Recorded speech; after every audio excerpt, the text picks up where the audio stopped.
Hey guys, कैसे हैं आप सब लोग। आई होप आप सब लोग बहुत अच्छे होंगे। और ये मेरा एक न्यू अनदर ब्लॉग। आपने देखा था कि हम बुक्स लेके आए थे रात में वसु की। उसी के बाद से हम ये ब्लॉग स्टार्ट कर रहे हैं कि वसु की नोटबुक में कवर फाइल अप कर रहे हैं, क्योंकि कल से इनका स्कूल है और कल है मंडे और इनका स्कूल कल से स्टार्ट हो रहा है। तो वो हम इसलिए हम इनकी किताबों को अरेंज करके रख दे रहे हैं दोस्तों। तो बने रहिएगा आप मेरे ब्लॉग में।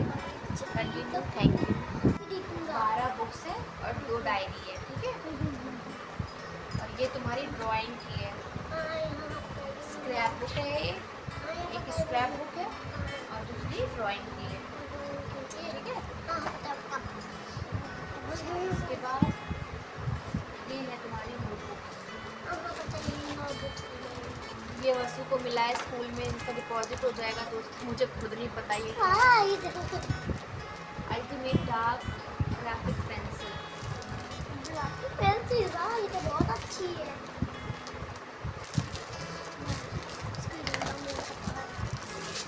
ये तो बहुत अच्छी है। कलर नोटबुक कितनी है? 1 2 3 4 5 6 7 8 है, ठीक है। हाँ। तो दो दो होंगी, एक CWSW ये इंग्लिश की है, ठीक है। तो इंग्लिश और इंग्लिश ये CWSW, ठीक है। ये हिंदी तो हिंदी, हाँ HWCW।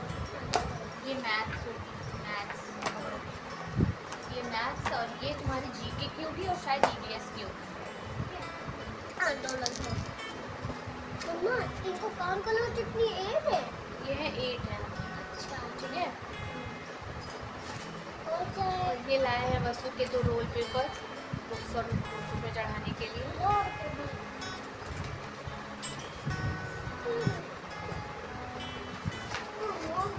ये क्या है? बियॉन्ड कल्चर, ये वो है आर्ट बुक है।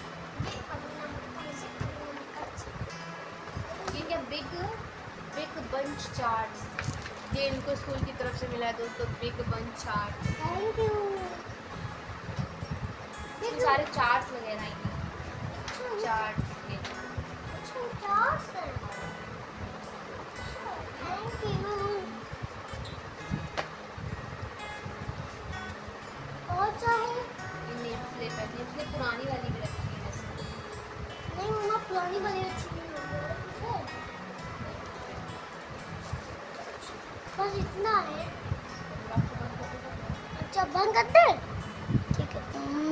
तो दोस्तों कवर इनके ऑलमोस्ट चढ़ चुके हैं, नोटबुक में सारी चढ़ गई हैं और ये बुक्स हैं और इधर बुक्स चढ़ा रहे हैं, बस इतनी बुक्स बची हैं दोस्तों। तो दोस्तों इनकी कवर अच्छे से मैंने सारी चढ़ा दी है और बैग भी लगा दिया है। और ये इनको सब मिला है सामान, बॉक्स में कलर वगैरह ये सब चीज़ें। तो ये हम एक एक दो दो दिए, तो एक एक अपने पास रखेंगे, एक इनको देंगे। पेन क्या वो है? ग्लू है, ग्लू तुम मांगते हो।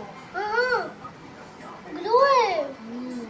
मम्मा थैंक यू। मैं तो वो क्या बोलते हैं उसको? ग्लू ग्लू नहीं, कुछ और बोलते हैं। नहीं ग्लू है।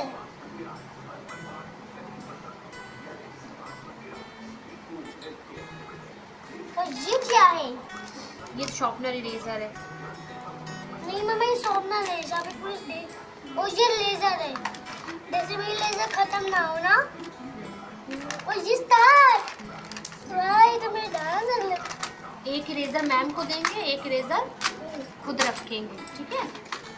जो ये लेजर मैं पेंसिल बॉक्स, ये इरेजर। हाँ और ये तो शॉर्पनर। दोस्तों दो दो मिली हैं, तो 2 में एक अपने पास हम रखेंगे सारी चीज़ें, एक एक इनके स्कूल में डिपॉजिट कर देंगे ताकि वहाँ पे इनको दिक्कत ना हो। ये ग्लू है, ये स्टार फूल। ये कलर इनको मिले हैं। कलर मत खो देना, मैम को कलर तो अपने पास ही रखेंगे। मम्मा मम्मा देखिए ये चाहिए। ये मम्मा कलर तो कितने अच्छे हैं। वो कलर तो बहुत अच्छे हैं। टेक्सचर। वो मम्मा मुझको ऐसा कलर चाहिए थे, मैंने ऐसा कलर पापा ने दिया ही नहीं।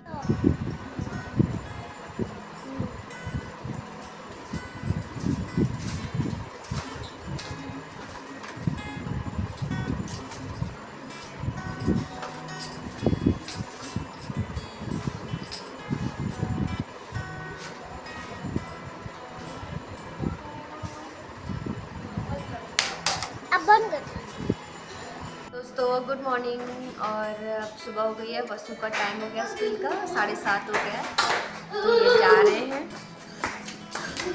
आज कैसा लगा? Are you ready for going to school?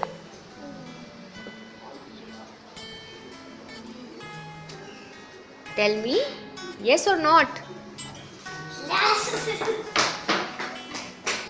अच्छा फर्स्ट डे कैसा लग रहा है स्कूल का? अच्छा लग रहा है? अच्छे से पढ़ाई करना, ठीक है? हेलो गाइस, तो अब हम आ चुके हैं मम्मी के। आप लोग सोचते होंगे कब मम्मी के आ जाए, कब अपने घर चले जाए, पता नहीं चलता है। अब हम यहाँ आ चुके हैं, और सिर्फ क्यों आए पता है? क्योंकि मम्मी ने बनाए छोले भटूरे और कस्टर्ड और दही बड़े। इतनी धूप में आए हैं। देखिए दोस्तों, जिसको जिसको खाना है वो आके खा सकता है। बस यही एक बाउल बचा है, बाकी सब खत्म हो गया है। बचा है। कैसे हैं आप सब लोग? आई होप आप लोग बहुत अच्छे होंगे। और गुड मॉर्निंग। ये है एक नया व्लॉग और नेक्स्ट डे व्लॉग। मतलब कल तो मम्मी के यहाँ गए थे, वापस आ गए थे रात में, और आज सुबह अभी बज रहा है 5:30 और नवरात्रि का पहला दिन है। Happy Navratri to all of you. आप सबको हार्दिक शुभकामनाएं नवरात्रि की। तो अभी हम उठे हैं और बस मेरे हाथ में झाड़ू है, पोछा कर लेते हैं दोस्तों, उसके बाद नहा धो के फिर पूजा करेंगे।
कहिए ओम अक्षमालाधिपतये सुसिद्धिं देहि दे सर्व मंत्रार्थ साधय साधय सर्व सिद्धिं परिकल्पय में स्वाहा।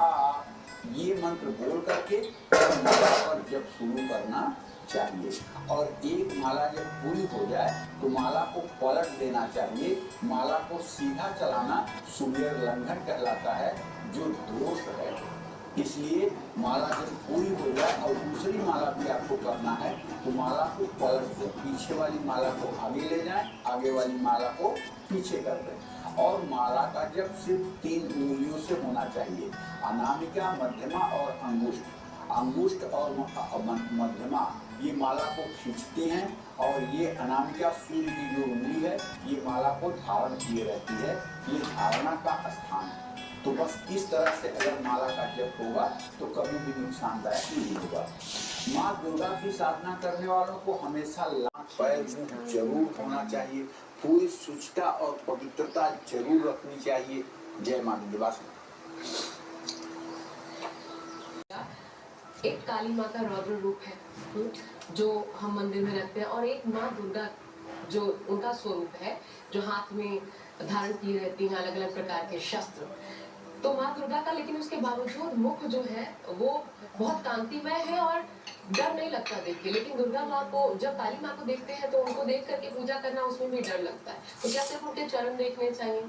चरण सिर्फ अगर इतना पाठ है तब क्या करें? मुझे ये पर्सनल भी सवाल है। एक होता है भय, जैसे कहते हैं ना शनि देवता की आंखों में नहीं देखना चाहिए, वो दृष्टि नहीं होनी चाहिए।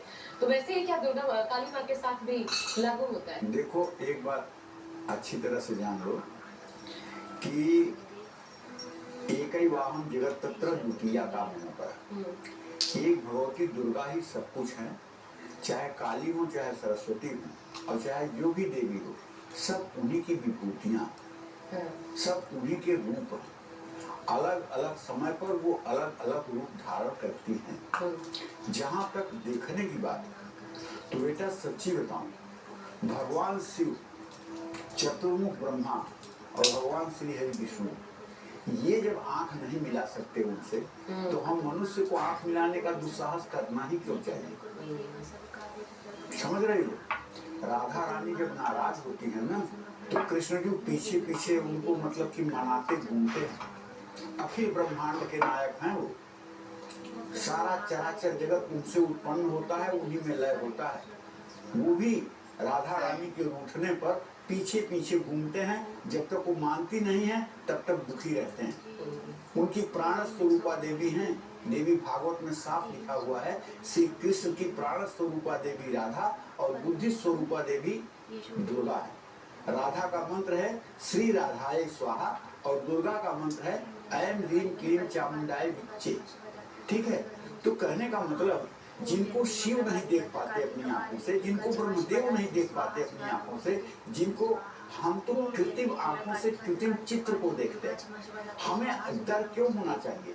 जब नरसिंह भगवान का इतना विकराल रूप था, जिसको देखकर सारे देव लोग भयभीत हो गए कि ब्रह्मा की सृष्टि में ये रूप नहीं था, ये कहां से पैदा हो गया जानवर।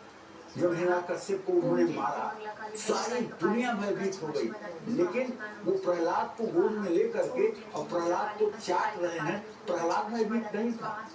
तो जो माँ का भक्त होगा, वो चाहे काली की मूर्ति हो, चाहे तारा की हो, चाहे छिन्नमस्ता की हो, चाहे धूमावती की हो, चाहे बंगलामुखी की हो, वो किसी मूर्ति से भयभीत नहीं होगा। और जो भक्त नहीं होगा, जो नया नया प्रवेश किया होगा, उसको अगर इस तरह देखने की आदत नहीं है तो उसके अंदर भय आएगा, उसके अंदर भय आएगा। और भय अज्ञान का कारण है। माँ अपनी कैसी भी हो, वो कभी भयभीत करने वाली नहीं हो सकती। माँ माँ ही होती है। कुपुत्रो जायेत क्वचित् कुमाता न होती। कभी माँ जो है कुमाता नहीं हो सकती है। इसलिए हाँ, हमें माँ के चरणों को ही ज्यादा देखना चाहिए। माँ के श्री चरणों की ही उपासना ज्यादा करनी चाहिए। माँ के चरणों को ही देखना चाहिए, क्योंकि उनका मुखमंडल जो है करोड़ों सूर्य के समान तेजस्वी है। वहाँ तक ये मेरे सामान्य चक्षु सामर्थ्यवान नहीं है देखने के। उनके श्री चरणों की ही उपासना करनी चाहिए और माँ का हृदय में ध्यान करना चाहिए। कोई दिक्कत नहीं, आंखें जब बंद होंगी तभी यहाँ पर माता का ध्यान होगा, तभी हृदय में माता का ध्यान होगा। जब तक आंखें खुली होंगी तब तक हृदय में माता का ध्यान होगा ही नहीं। इसलिए आंख को बंद करना ही पड़ेगा माता का ध्यान, अगर आप अपने हृदय में छवि में धारण करना। जैसे मैं अपने सभी दर्शकों को क्या कहता हूँ कि केवल एक मंत्र है, श्रीम श्रीम श्रीम। महालक्ष्मी का हृदय में ध्यान करके और इसी मंत्र को करते चले जाओ 1-1 घंटे सुबह शाम। 4 महीने के अंदर आपके घर की अगर दुर्दशा न ठीक हो जाए, तब बताओ, टेलीफोन करके बताओ कि गुरु जी आप क्या ढोंग फैलाते हैं। आप करो 1-1 घंटे सुबह शाम श्रीम श्रीम करो, यहाँ महालक्ष्मी का आवाहन करो और अशुष्टता और पवित्रता के साथ जीवन जीना शुरू करो। देखो परिणाम आपको दिखाई देगा। तो कहने का आशय ये है कि किसी भी चीज के लिए नियम और किसी भी चीज के लिए आचार विचार ये तो आवश्यक है ना। अगर आचार विचार आपका ठीक नहीं होगा, रावण जैसा विद्वान कौन होगा? लेकिन वो कुकर्मी था। वो अधर्मी था, इसलिए उसका नाश हुआ। बड़ी शक्तियां उसके पास थी, बड़ा ज्ञान था उसके पास। तो कहने का मतलब ये है कि हम पूजा पाठ भले कम करें, आचार विचार हमारा बहुत शुद्ध होना चाहिए, हमारी सोच बहुत पवित्र होनी चाहिए, हमारा खान पान ठीक होना चाहिए, समाज के प्रति हमारा दृष्टिकोण अच्छा होना चाहिए, देवी देवताओं के प्रति आस्था होनी चाहिए, गुरुजनों के प्रति आस्था होनी चाहिए, साधु संत के प्रति हमारी आस्था होनी चाहिए, और किसी का दोष दर्शन नहीं करना चाहिए। अगर हम किसी के दोष को गिनते हैं और या किसी के दोष को बताते हैं, वो दोष एक दिन हमारे अंदर आ जाएंगे और वो सारे दोष हमारे शरीर से प्रकट होने लगेंगे। इन सब बातों का ध्यान रखना चाहिए। खासकर 9 दिनों तक पंडित जी, जो मैंने पूछा 9 दिनों तक जो लोग, देखो सही बात तो ये है आशा, ये 9 दिन तो मतलब कि जो है प्रकृति को संतुलित करने के लिए बनाए गए। माता, जो लोग नवरात्रि का व्रत रख रहे हैं उन लोगों को चाहिए कि 9 दिनों तक नवरात्रि के व्रत करने वाले कुछ भी खाने के बाद पहले अपना मुंह साफ करें, कुल्ला जरूर करें, और पूजा के आसन बैठें तो सबसे पहले जल से 3 बार आचमन करें। आचमन करने के बाद बाहर से आए हुए किसी व्यक्ति का स्पर्श न करें। जो लोग 9 दिन का व्रत रखते हैं और जो माँ दुर्गा की साधना करते हैं, उनको बाहर ज्यादा घूमने फिरने से भी बचना चाहिए। पूजा या जप करते समय किसी तरह की छींक, उबासी, खांसी आ जाए तो वहीं रुककर 3 बार फिर आचमन करना चाहिए। माँ दुर्गा के साधक को 9 दिनों तक दान देना या लेना दोनों मना होता है। व्रत करने वालों को 9 दिनों तक दूसरों से अपना सिर, पैर, हाथ दबाना, अपनी सेवा करवाना मना होता है। लेकिन कुमारी कन्याओं की पूजा करना, उन्हें आभूषण देना, वस्त्र देना, ये मना नहीं होता है, क्योंकि वो देवी के ही पूजा का एक अंग है। किसी को कोई रोग है, शारीरिक कष्ट है तो सेवा करा सकता है। व्रत रखने वालों को भारी भोजन नहीं खाना चाहिए। व्रत में चटपटे पदार्थों का सेवन करने से भी बचना चाहिए। गरिष्ठ फल, मूली का सेवन नवरात्र के दिनों में भूल करके भी नहीं करना चाहिए। जय मां विंध्यवासिनी। और नवरात्र के 9 दिन देवी दुर्गा के 9 रूपों को समर्पित है। ऐसे में हमारे जीवन के हर कष्ट, हर परेशानी, हर दुख को दूर करने के लिए हमें माँ दुर्गा के किस रूप की उपासना करनी चाहिए, आइए ये भी जान लेते हैं पंडित जी से। पंडित जी, अलग अलग प्रकार की परेशानियां जीवन को घेरे रहती हैं। मैं किसी एक परेशानी को ही उसी को फोकस करते हुए अगर आराधना करती हूँ 9 दिनों तक, तो फिर किस परेशानी के लिए किन देवी की उपासना करें? देखो, प्रथमं शैलपुत्री च, द्वितीयं ब्रह्मचारिणी, तृतीयं चंद्रघंटेति, कुसुमांडेति, चतुर्थम पंचमं स्कंदमातेति, षष्ठं कात्यायनी च, सप्तमं कालरात्रि तु महागौरी च, अष्टमं नवमं सिद्धिदात्री च, नौ दुर्गा प्रतिष्ठिता। ये हमारी 9 देवियां 9 दिन की अधिष्ठात्री देवियां, और अलग अलग कष्टों के लिए अलग अलग देवियों की साधना शास्त्रों में बताई गई। किस कष्ट के लिए किस देवी की उपासना से आपको लाभ मिलेगा, अब ये मैं आपको बताना चाहूंगा। जिन लोगों को अकारण भय लगता है, अकारण भय किनको लगता है, अब थोड़ी ज्योतिष की भी बात हो जाए। देखिए, जिन लोगों के चंद्रमा कुंडली में चंद्रमा के ऊपर शनि राहु की दृष्टि होती है, वो लोग हर समय भयभीत रहते हैं। जिन